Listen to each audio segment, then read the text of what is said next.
And I will trust in you.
Panginoon, nagpupuri, Panginoon, sa iyong banal na pangalan.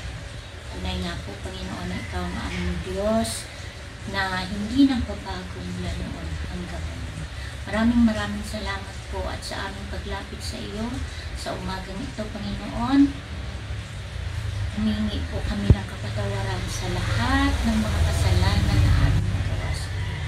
Patawarin niyo po kami, Panginoon, at kayo po, Panginoon, ang patuloy na manguna sa buhay ng bawat isa sa amin, Panginoon.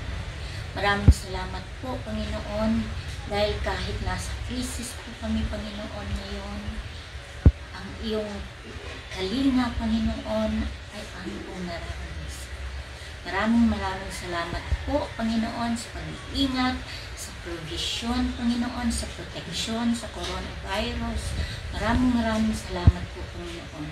Ikaw ang aming Diyos, Panginoon, na mas malaki pa, Panginoon, sa coronavirus. Kaya, Lord, sa inyo po namin ini-entrust ang suliranin na ito, Panginoon, ng aming bansa.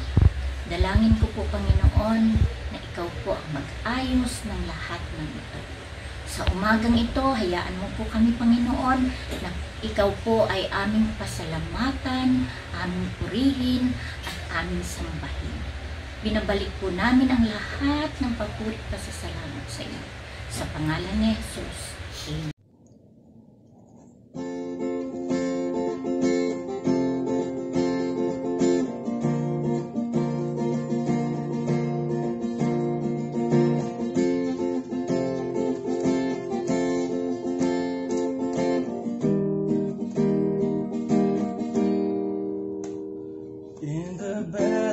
Lord, you are my peace.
Isang mapagpalang araw po ng linggo sa ating lahat. Napakabuti po ng Panginoon na patuloy po na pinapahiram ang buhay na ito sa atin. Salamat po sa pribilehiyo na binigay niyo sa akin para po makapag-share ng aking testimony sa panahon po ngayon na hindi natin alam kung ano po ang pwedeng mangyari bukas. Sa panahon po na tanging ang kapangyarihan at pagmamahal ng Diyos ang pwede nating sandigan. Mga kapatid, alam niyo po, kahit po tayo ay mananampalataya, nandoon po yung nararanasan din natin na matakot, mangamba, at mag-alinlangan sa panahon ngayon na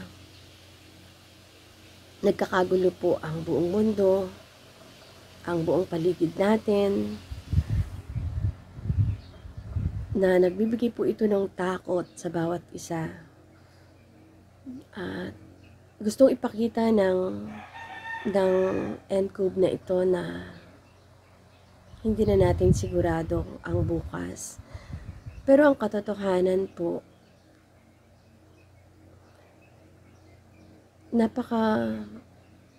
napaka-bless po natin na meron tayong Diyos na buhay, meron tayong Diyos na makapangyarihan sa lahat, na may control ng bawat pangyayari po sa buhay natin, na may control ng nangyayari po sa ating paligid. Kung mapapansin po natin, iba-iba yung mga nakikita natin sa FB, iba-iba yung mga emotions ng tao. Pero salamat po dahil patuloy po yung kabutihan at katapatan ng Panginoon. Kahit po may takot tayo, na normal naman po na maramdaman natin bilang tao. Pero once na nabasa po natin yung kanyang pangako, napakarami po ng pangako ng Panginoon na pwede nating panghawakan ngayon. At isa lamang po yung gusto kong bigyan ng diin, yung sinasabi niya po sa Matthew 19, verse 26. Kung imposible sa tao, hindi ito imposible sa Panginoon. Ayun po yung nagbibigay sa akin ng encouragement today, na matatapos tong dilema na to, matatapos tong epidemya na to. Na isang araw, babalik po yung normal na buhay natin, na makakapag-church na tayo, makakapag-praise and worship na tayo doon sa ating church building. May babalik na po yung dating routine, yung normal na buhay natin. Buhay po ang Diyos na nangako sa atin na walang imposible sa Kanya. Ano man po yung naririnig natin sa ating paligid ngayon, mga kapatid, magpatuloy po lamang tayo ng kapit sa Kanya. Kung ano po yung magagawa nating tulong sa bawat isa, gawin po natin. Napakaganda po ng pagkakataon na ito na binigay sa akin ng Panginoon.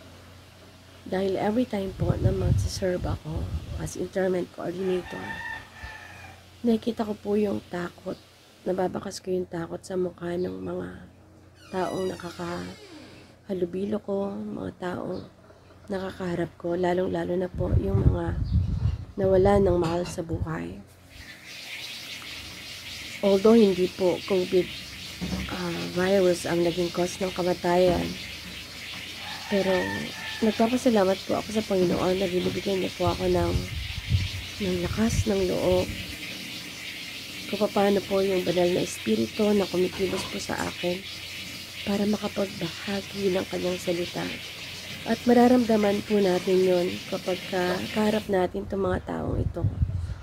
Kung nais ng Panginoon na ibahagi mo yung salita, yung kaligtasan, salamat po sa Panginoon dahil sa 2 araw po na binigay niya sa akin para ma-share boldly ang kaligtasan. Nagpapasalamat po ako sa mga kaluluwa na sa Panginoon sa biyaya po ng kaligtasan na binigay niya, na kung saan po ay tinatanggap ng mga tao yung kaligtasan sa panahon po na ito na gulong-gulo ang kanilang isipan, nandoon po yung takot, hindi nila alam kung ano yung pwedeng mangyari.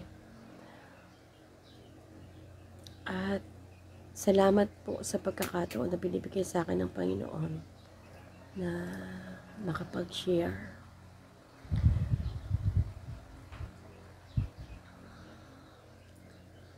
Tapat po yung Diyos na nangako sa atin na kailanman hindi niya tayo iiwan at hindi niya tayo pababayaan. At lagi ko pong sinasabi sa aking testimony na parati kong hinihingi sa Panginoon kung nagkukulang po ako ng pananampalataya. Hinihiling ko sa Panginoon na dagdagan niya po ito. Yung nangyayari po ngayon,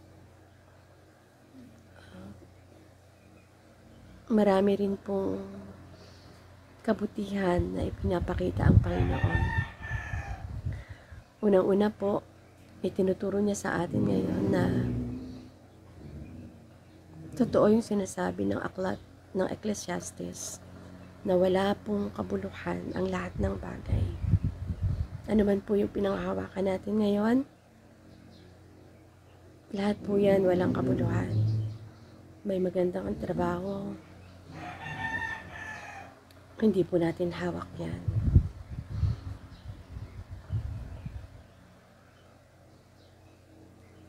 Itinuturo lamang po sa atin ng Panginoon na makita natin kung ano po talaga ang priority ng buhay natin na ito.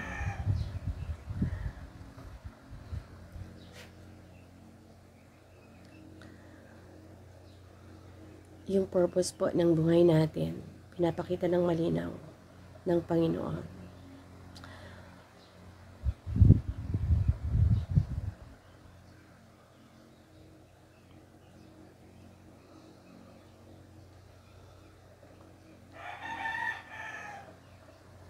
Wala pong iba kundi ang pagbahagi ng kanyang salita.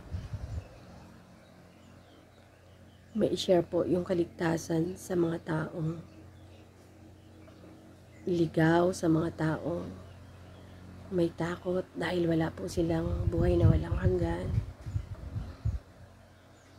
Ito po yung isa sa kabutihan na dulot na ito ng coronavirus. Nakita po ng mga tao sa paligid natin na tanging Diyos lamang po yung pwede nilang tawagan.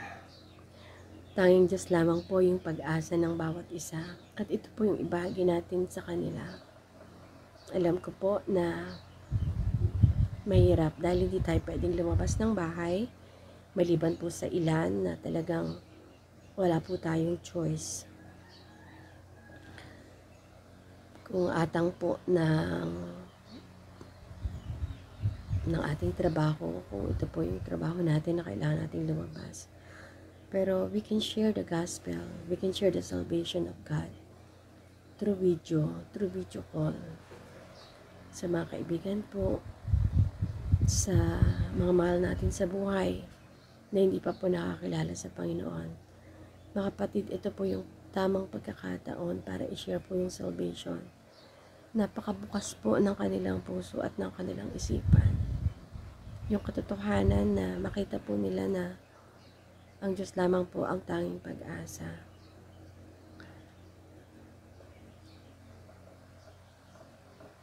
Ako po patuloy, lagi kong sinasabi talaga sa Panginoon, kung gagamitin mo pa ako, Panginoon, bigyan niyo po ako ng lakas, bigyan niyo po ako ng tibay ng katawan, Bigyan niyo po ako ng kalusugan.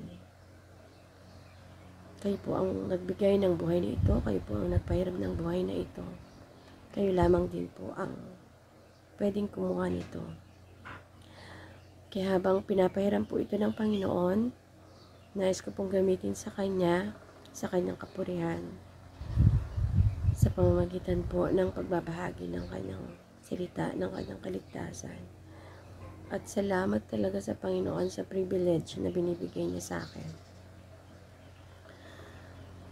Salamat din po sa biyaya ng Panginoon na yung provision niya po. Talaga pong napakabuti ni Lord. Yung provision niya. Hindi lamang po para sa akin, kundi para po sa extended family namin na nangangailangan. Napakabuti ng Panginoon. Ulitin ko po ang sabi ng Panginoon. Wala pong imposible sa Kanya. Siya lamang po ang tanging pag-asa natin. Kung imposible sa paningin natin na hindi po matatapos ang virus na ito, na hindi po kayang magamot ang virus na ito, panghawakan po natin yung pangako niya sa Matthew 19:26. Nothing is impossible with God. Sa Diyos po ang papuri.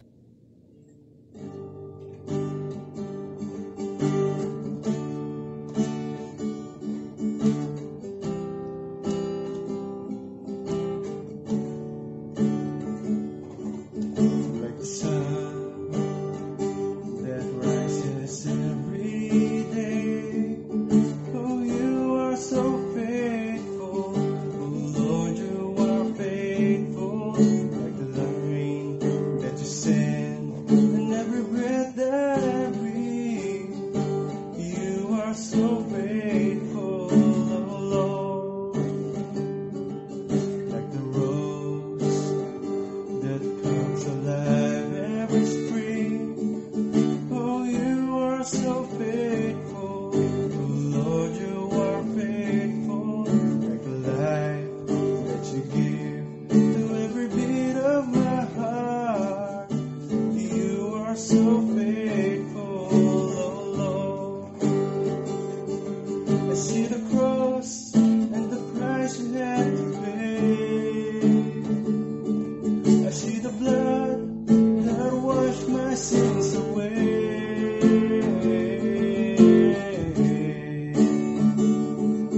In the midst of the storm, through the wind and the waves, you'll still be faithful.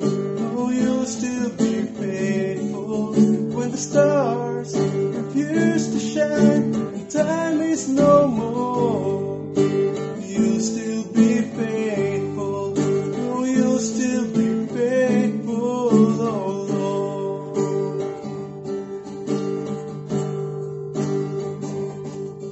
Like the sun that rises every day. Oh, you are so faithful. Dear Lord, you are faithful. Like the rain that you send, and every breath that I breathe. You are so faithful, oh Lord. I see the cross and the price you had to pay. I see the blood that washed my sins away.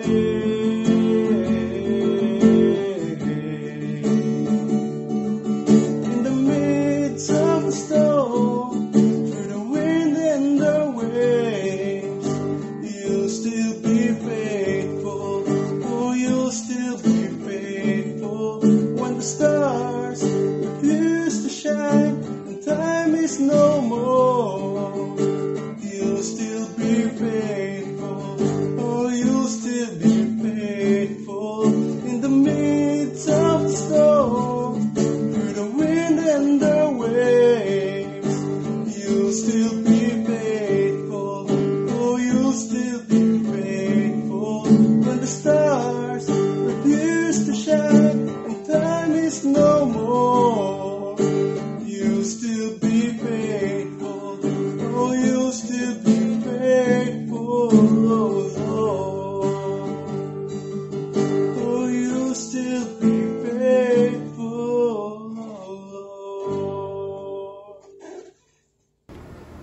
Magandang umaga po sa inyong lahat. Nagpapasalamat po tayo sa Panginoon for this another Sunday. Actually, this is our third Sunday para po sa ating online worship service. At sa mga nakaka-access at nakababasa po ng ating mga praises at requests sa ating JWSBC FB, let me summarize sa umagang ito ang mga naging sagot ni Lord sa ating mga naging paglatid sa Kanya sa ating mga pananalangin. Una ay yung pong protection and provision sa pangangailangan ng bawat isa sa atin. 2 weeks ng hindi normal ang sitwasyon, ngunit I do believe na ang bawat pamilya po natin ay patuloy na nakararanas ng pagpapala na nagmumula po sa ating Panginoon. Salamat kay Lord sa dagdag na pag-iingat na Kanyang ibinibigay sa ating po mga elderly, sa ating mga kapatiran na pumapasok dahil po sa tinatawag po na call of duty, at maging sa ating pong mga bata, sa ating pong mga anak, sa patuloy na proteksyon ng Panginoon sa bawat isa sa atin. Praise God, sapagkat maging yung po mga kapatiran po natin na nasa probinsya at nasa ibang mga bansa ay nagpapasabi rin, nagpapabatid din na sila po ay nasa maayos na kalagayan, tanda na sila din po ay iniingatan ng Panginoon kahit sa mga lugar po sila naroroon. So praise God po sa Kanyang pagsagot sa ating mga naging panalangin para sa kagalingan ng ilang po nating mga kaibigan at kaanak na mayroon po mga karamdaman. Salamat po sa Panginoon sa pagpapagaling niya sa Father nila Sister Mase at Sister Virgie mula sa isang hindi pangkaraniwang sugat sa kanyang braso. At salamat din sa Panginoon sa recovery mula sa pagkaka-stroke ni Mrs. Carmen Reyes, na mother naman ng kaibigan ni Sister Pinky, na isa rin po sa ating po mga ilapit sa Panginoon sa pananalangin dito po mga nakakaraang mga araw. Praise God po, maging sa buhay po ni Vanessa, yung pong pamangkin ni Ate Baby Chan, na maluwalhati po na nakapagsilang ng kanyang anak. Congratulations para po sa panibagong miyembro ng inyong pamilya, at nawa ay ingatan ng Panginoon ang sanggol na bagong silang. Praise God na mas marami po na sa atin ngayon, sa ating pong mga kababayan, ang sumusunod na po doon po sa panuntunan ng community lockdown. Bagamat sa pagkakaalam po natin, sa pagkakabalita rin po natin, meron pa rin po mga mangilan-gilan na mga nagiging medyo pasaway na patuloy din po na lumalabas pa rin. So ilapit po natin sila sa Panginoon na nawa po ay maintindihan nila ang kahalagahan. Ito pong tinatawag po natin na community quarantine o yung pong pagla-lockdown ng mga lugar, lalo na po yung apekta ito yung mayroon na po mga cases ng COVID-19. Praise God sa Kanyang pagkilos sa buhay ng mga nasa pamahalaan at mga taong itinuturing po natin na mga frontliners na umaharap po sa mga may sakit, na willing po sila na isacrifice po yung kanila pong health para lamang po tugunan yung pong pangailang pang-medical, lalo na po ng mga kababayan po natin na meron na nga pong sintomas ng COVID-19. And let me thank you rin, nais ko rin po magpasalamat kay Sister Edna Panya na siya pong gumitara po sa pangunguna po ni kapatid na Audrey sa pagpapaawit sa atin. Salamat sa iyong time, sa iyong talent na binigay rin po. At to God be the glory sa iyong pong buhay. And lastly, nais po din natin ipabatid sa lahat ang plano po natin na magsagawa ng isa pong interactive prayer meeting this coming Wednesday. Lord willing, kung tayo po ay makakasabay doon po sa technology ng Zoom, ay susubukan po natin this coming Wednesday at 7 o'clock doon po sa normal natin na ginagamit na oras sa ating pananalangin na sama-sama, ay magsagawa po tayo ng interactive prayer meeting. Ipagpatuloy po natin, bagamat kung ito man po ay ating masimulan, ipagpatuloy pa rin po natin yung pong ating na rin nasimulan na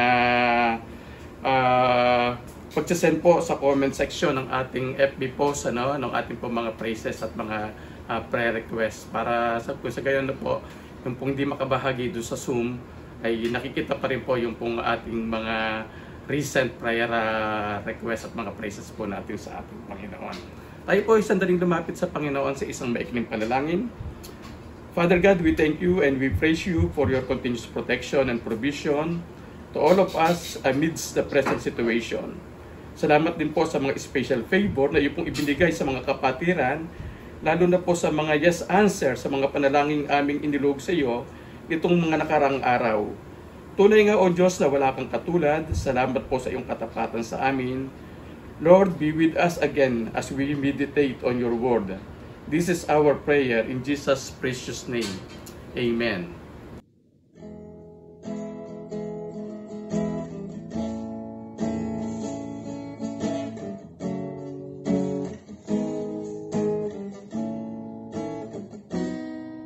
Sa bawat dahon ng aklat ng buhay, bakas ang luha na tumatagay. Inaanod ang pag-asa, unti-unting nawawala. Haligin ang munting daigdig ko. Minsa'y nalalamig na rin ang araw. Linit ng hangin may giniginaw. Nanulungon, nalulumbay, hanap ay isang gabay. Sa piling mo'y hindi mabibigo. Kahit magunaw man ang daigdig, lisanin man ang init ang mundong nanlalamig. Kahit ba lumayo sa daan, magkabila'y bangin, ikaw pa rin, O Diyos, ikaw pa rin.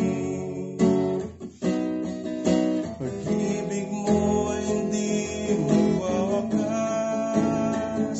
Kalinga mo, O Diyos, ang siyang magbibigay lakas.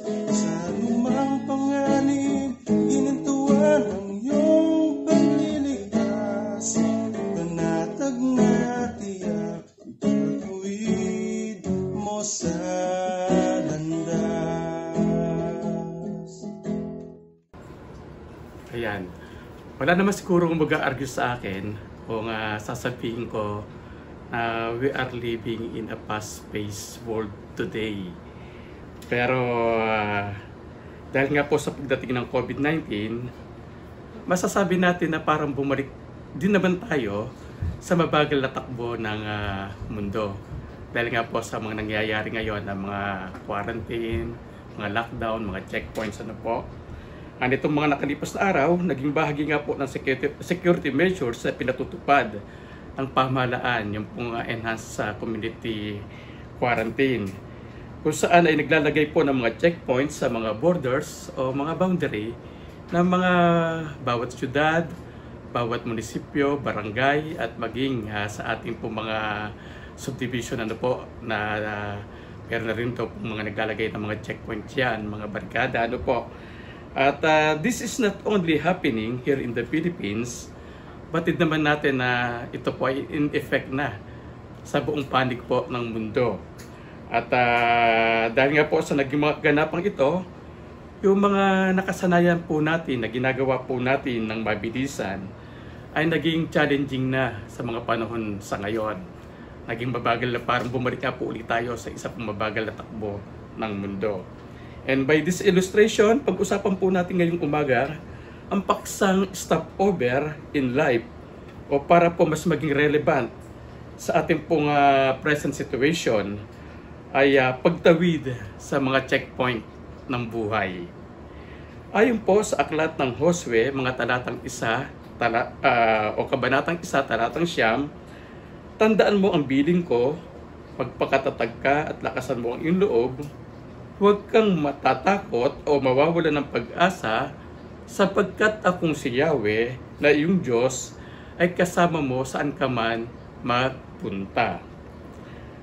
Kung babalikan po natin ang background dito pong passage na ito, mababasa po natin sa kabuuan po ng Lumang Tipan po mula po sa pagtawid po, paglalakbay po ng mga Israelita doon po sa from Egypt going to the Promised Land.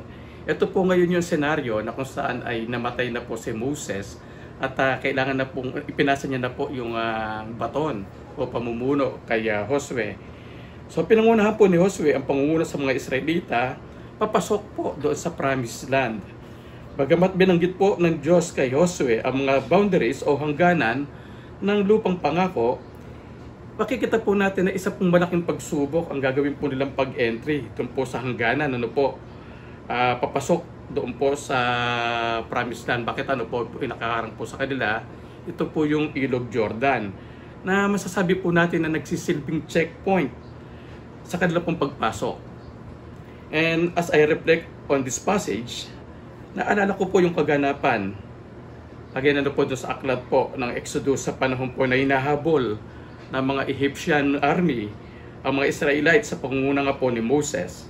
Sila po ay nalagay sa isa pong sitwasyon na para silang nasa dead end scenario ng kanilang paglalakbay. Bakit po ba ang nangyari during that time? Andun po ang Red Sea sa kanila pong harapan at sa kanila pong likuran ay yung pong mga humahabol nga po ng mga Egyptian army. At ang tingin po nila, siguro po ang pakiramdam po nila during that time, sila po ay nasa dead end scenario ng kanilang pong buhay. But what happened? We know the story, na nahati po yung pong Red Sea, nakatawid po ng maayos ito pong mga Israelites. Makikita po natin na yung pong senaryo na sa tingin nga po nila ay Dead Sea. It turns out, ito lamang po ay isa lamang parang stopover o nagsilbi lamang po na isang checkpoint sa kanilang paglalakbay. At inallow naman po sila ng Panginoon na makatawid doon po sa balakid na yon. At and we know the story din po based on the narrative from the Bible na sa loob po ng 40 years ay napakarami pong nangyaring stopover sa buhay dito po mga Israelita sa pangunguna ni Moses na maituturing din po natin na nagsilbi pong checkpoint sa kanilang naging paglalakbay for 40 years. Ako rin po ay naniniwala na ang nais po ng Diyos sa ating mga mananampalataya ay yung hindi po tayo tumigil sa pagkakaroon ng progreso sa ating spiritual na paglalakbay. Dapat po, daily meron pong progress. Ngunit batid din ni Lord ang ating pong mga limitasyon o hangganan ng ating pong mga kakayanan. Ang mga Israelita po ay nagkaroon ng maikling pagtigil sa kanilang paglalakbay na naging dahilan upang hindi agad sila makapasok sa lupang pangako. Gayunpaman, sa kabila po ng pagkabalam ng kanilang paglalakbay, sila po ay nagpatuloy sa pagpasok sa lupang pangako. As Christians, hindi po tayo exempted sa biglaang checkpoint scenario na posibleng dumating po sa ating buhay. Sa pagsulpot po ng COVID-19, maging tayo mga mananampalataya ay masasabi po natin na lubos na naapektuhan ng mga nagiging kaganapan. Ang tanong sa atin ngayon ay kung ano ang dapat nating gawin mula sa kung nasaan tayo ngayon patungo sa kung saan naman tayo nais dalhin ng Panginoon sa mga susunod pa na araw ng ating pambuhay. Paano nga po ba tayo makakamove on sa COVID-19 at iba pang mga pangyayari na maituturing din po natin mga checkpoint ng ating buhay? The people of Israel in the time of Joshua give us at least 2 pointers. Ayon po sa Josue, Kabanata 1, talatang 2, patay na ang lingkod ko si Moises, ngayon humanda ka at ang buong Israel at tumawid kayo sa Ilog Jordan, patungo sa lupaing ibinibigay ko sa kanila. Ano po ang makikita ho natin dito? Una po, pagtanggap po sa mga panibagong pagsubok o challenges na dumarating sa ating pong buhay. God challenged Joshua to possess the land. Alam ba ninyo na hindi ganun kadali ang desisyong ginawa ni Josue na tanggapin yung challenge na ibinigay sa kanya ng Panginoon? For some reasons. Tulad po ng, alam po natin, na yung pong kanya pong mga kasama ay matagal niya na pong mga kasama. Masyado na po siyang pamilyar sa mga taong ito. At alam niyo po, ang tigas ng ulo nitong pong kanya po mga kababayan. And aside from the fact na kasama po doon siya sa unang henerasyon na mga lumabas doon po sa Egypt, alam po natin na ito pong si Josue ay mayroon na rin pong edad sa mga pagkakataong ito. At another thing, sabi nga po natin, ano po yung nasa harapan nila, yung pong Ilog Jordan, Nasa ayon po sa pag-aaral ng mga komentarista ng mga panahon, ito sila Josue itatawid po doon sa Ilog Jordan. Ito daw po yung mga panahon na kung saan ang Ilog Jordan ay umaapaw, yung pong flooded po yung lugar. Kumbaga sa panahon po natin ngayon ay ito po yung panahon ng kung saan ang Marikina River ay mataas, At alam po natin na ito po ay isang mabigat na sitwasyon para kay Josue sa pagtanggap niya sa challenge na ito nang ibinigay sa kanya ng Panginoon. Mga kapatid, today, God is challenging us na harapin ang anumang checkpoint na dumarating po sa ating buhay. However, we must honor God in our willingness to trust Him during hard times like we are experiencing these days. Tandaan po natin na mas inihahayag po ng Diyos ang kanyang kapangyarihan sa atin sa panahon na nandito po ang mga mabibigat na pagsubok sa ating pong mga buhay. Mga kapatid, kagaya po ng mga Israelita na naglakbay po sa isa pong estrangherong daan na kanila pong nilakaran. Tayo din po ngayon ay naglalakbay sa landasin na hindi pa po natin nadaraanan. Today, we are facing an invisible enemy. Dahil nga ang virus ay hindi po natin nakikita. We are all new sa ating pong present situation. Maging yung pong mga health expert, yung pong mga scientists, hanggang sa mga panahon ito, nangangapa pa rin po sila doon po sa karakteristik ng virus na ito. Hindi po sila makapagbigay ng eksaktong paliwanag doon po sa ating pong kalaban sa ngayon, which is the COVID-19 virus. Mga kapatid, nais ko pong gamitin ang pagkakataong ito na patuloy kayong paalalahanan na hindi po lahat ng ating pong mga naririnig at nakikita sa social media ay pawang mayroong katotohanan. Marami po ang nagsasabi ng mga bagay na hindi rin po nila talaga alam kung ano po ang kanilang mga pinagsasabi, na nagiging daan naman upang makapagbigay pangamba para po sa iba. Kaya nga po ang panawagan ko doon po sa isa ko pong post sa akin pong FB, ay iwasan po natin maging mga reporter, commentaries at scientists sa kasalukuyang kaganapan. Yes, hindi po natin alam kung ano ang nasa hinaharap natin sa ngayon. Sa kada araw po na lumilipas, we are facing new and unknown situations. Ano ang maaari natin gawin? Let us follow God even sa unknown situation na meron po tayo. Create in us a total dependency on Him, which can lead us to total victory dito po sa ating pinagdaraanan sa ngayon. And if we accept the challenge of checkpoints in our lives, paano naman natin maipapakita sa Diyos ang ating total dependency sa Kanya? Ito ay ating magagawa sa pamamagitan ng pagkilala o pag-acknowledge ng patuloy na presensya ng Diyos. Balikan po natin ang sinasabi naman po sa aklat ng Josue, Kabanata 1, talatang 5. Ang sabi po rito, walang makakagapi sa iyo habang ikaw ay nabubuhay, sasamahan kita gaya ng pagpatnubay ko kay Moses. Hindi kita iiwan, ni hindi pababayaan man. So dito po tinanggap po ni Josue ang challenges sapagkat na-recognize niya ang kalakip na pangako ng Diyos sa kanya. In essence, sinasabi po ng talata na kapag tinanggap po ni Josue ang challenge, patuloy siyang sasamahan ng Diyos.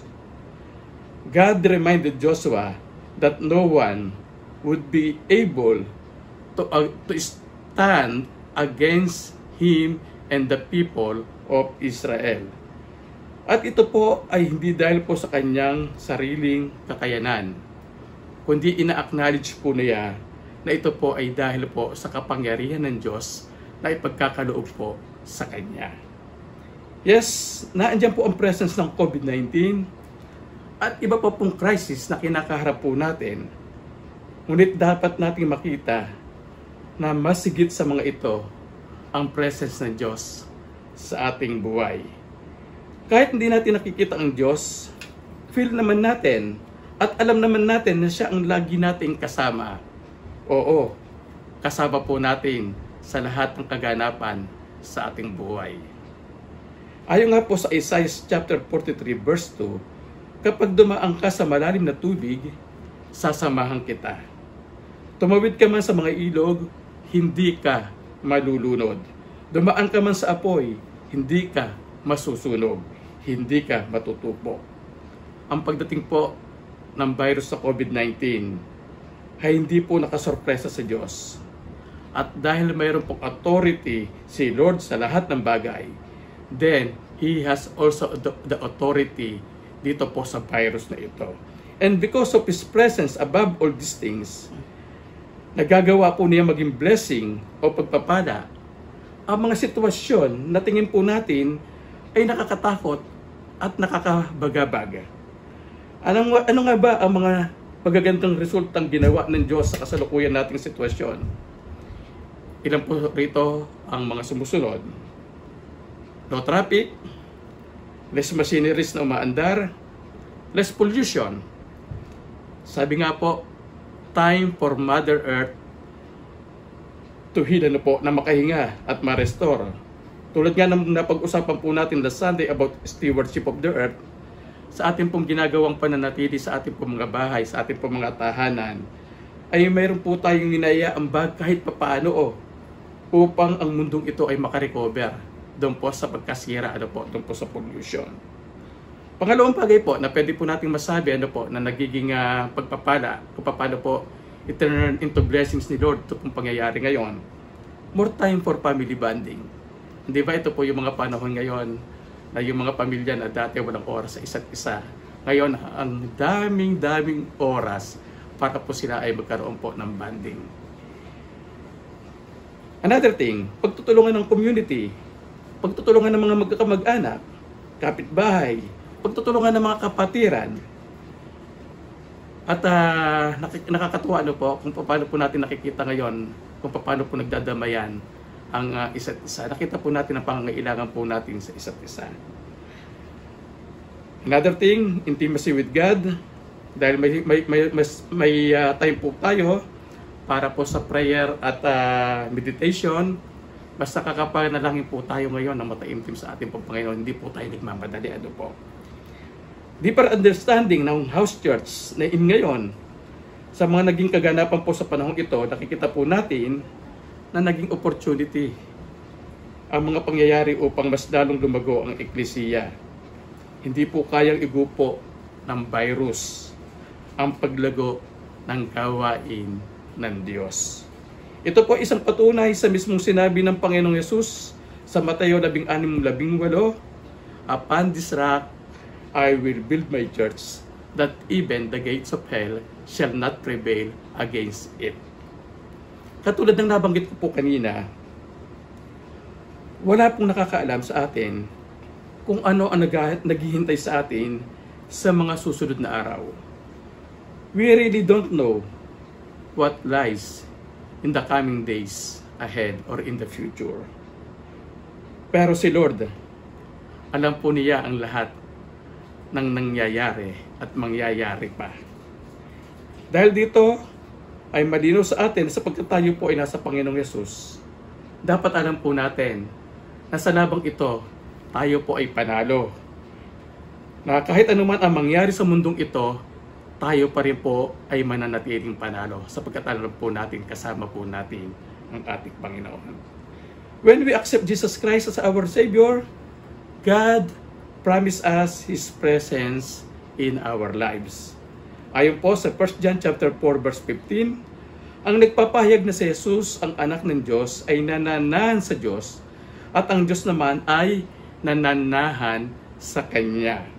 So kahit na ang COVID-19 po ay maging dahilan sa pagyao o pagkamatay ng ating pong mga kaibigan o mahal sa buhay, or even if this virus takes our very own lives, let us claim that we are a victor. Tagumpay pa rin po tayo. Dumating man po sa atin ang kamatayan, alam po natin na iyon ang kapamaraanan ni Lord upang ganap natin ma-enjoy ang Kanyang eternal presence, yung pong buhay na walang hanggan sa piling ng ating pong Diyos. Ayon nga po kay Apostol Pablo sa 2 Corinthians chapter 14, sapagkat alam namin ang Diyos na muling bumuhay sa Panginoong Yesus ay siya ring bubuhay sa amin kasama si Jesus at pagdadala sa atin sa kanyang piling. Mga kaibigan, mga kapatid, maaring may ilan po sa inyo na nakikijoin sa amin ngayon ang wala pang tiyak na relasyon kay Jesus. Ano ba ang dapat mong gawin upang magkaroon ang isang relasyon sa ating Panginoong Jesucristo? Simple lamang, kaibigan. Number 1, letter A. Admit to God that you are a sinner. Ang sabi sa aklat ng Roma 3:23, sapagkat ang lahat ay nagkasala at walang sino mang nakakaabot o nakaabot sa kaluwalhatian ng Diyos. So ano ang una mong dapat gawin? Admit God that you are a sinner. Letter B. Believe in Jesus Christ as God's Son. John 3:16, sapagkat gayon na lamang ang pag-ibig ng Diyos sa sanlibutan, kaya't ibinigay niya ang kanyang bugtong na anak, upang ang sino mang sa kanya sumampalataya ay hindi mapahamak, kundi magkakaroon ng buhay na walang hanggan. And letter C, confess. Confess your faith in Jesus Christ as Savior and Lord.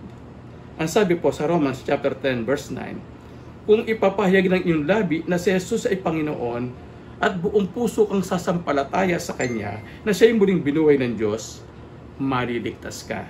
So ano lamang dapat mong gawin? Letter A, admit that you are a sinner. Letter B, believe in Jesus Christ as God's Son. And letter C, confess your faith in Jesus Christ as your Savior and Lord. Narito ang isang maikling panalangin na pagtanggap na kung nais mo sumunod ay maaari mong ariin na sarili mong panalangin. Ito ang panalangin. Panginoong Yesus, kinikilala ko na ako ay isang makasalanan at wala akong magagawa upang iligtas ang aking sarili. Salamat sa iyong pagkakatawang tao at paghahandog ng iyong buhay para sa akin. Sa araw na ito, inaanyayahan kita na pumasok sa aking puso, tinatanggap kita bilang aking sariling Panginoon at tagapagligtas. At salamat po sa iyong pangako ng buhay na walang hanggan. Amen.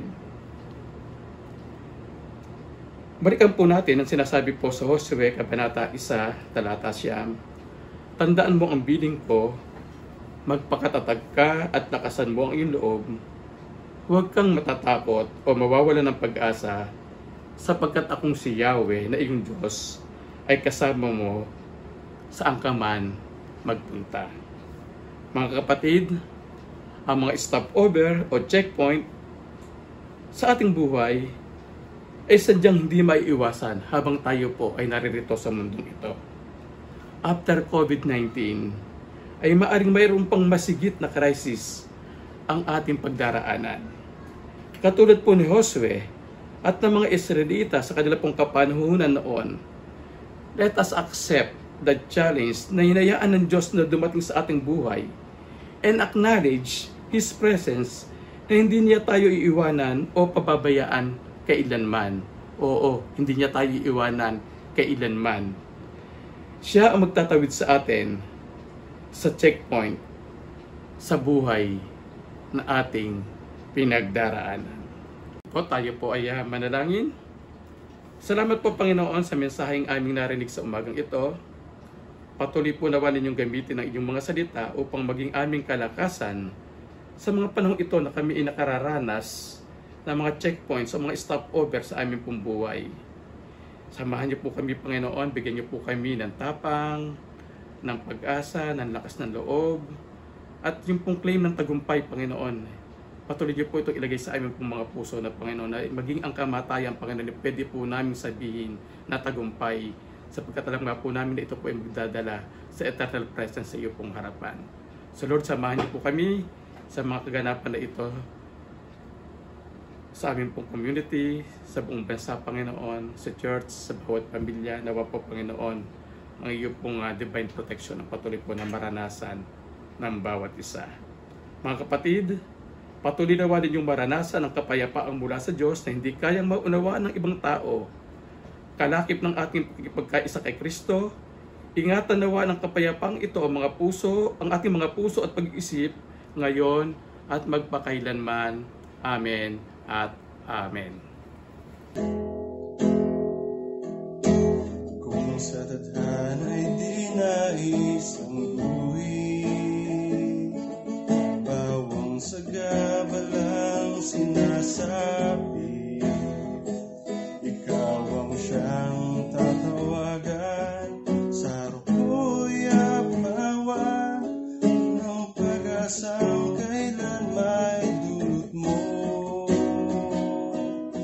Kahit magunaw man ang daigdig, lisanin man ang init ang mundong nalalamig, kahit pa humayo sa daan, magkabilay bangin, ikaw pa rin, O Diyos, ikaw pa rin.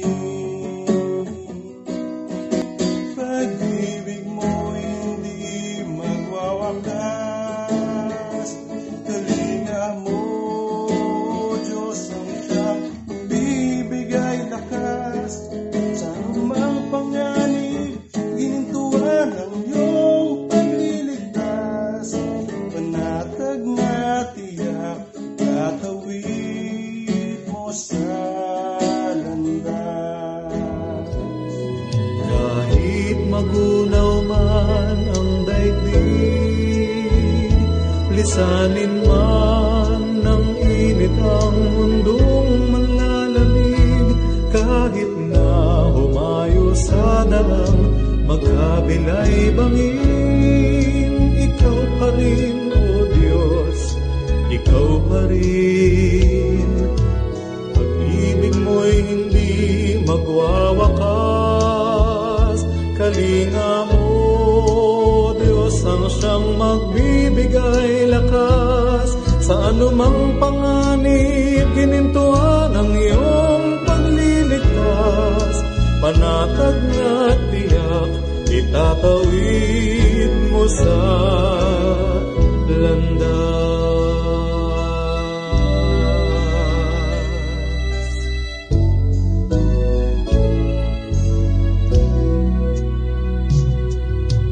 Kung sa tadhana'y di nais ang guhit, awang sagabal ang sinasapit, ikaw ang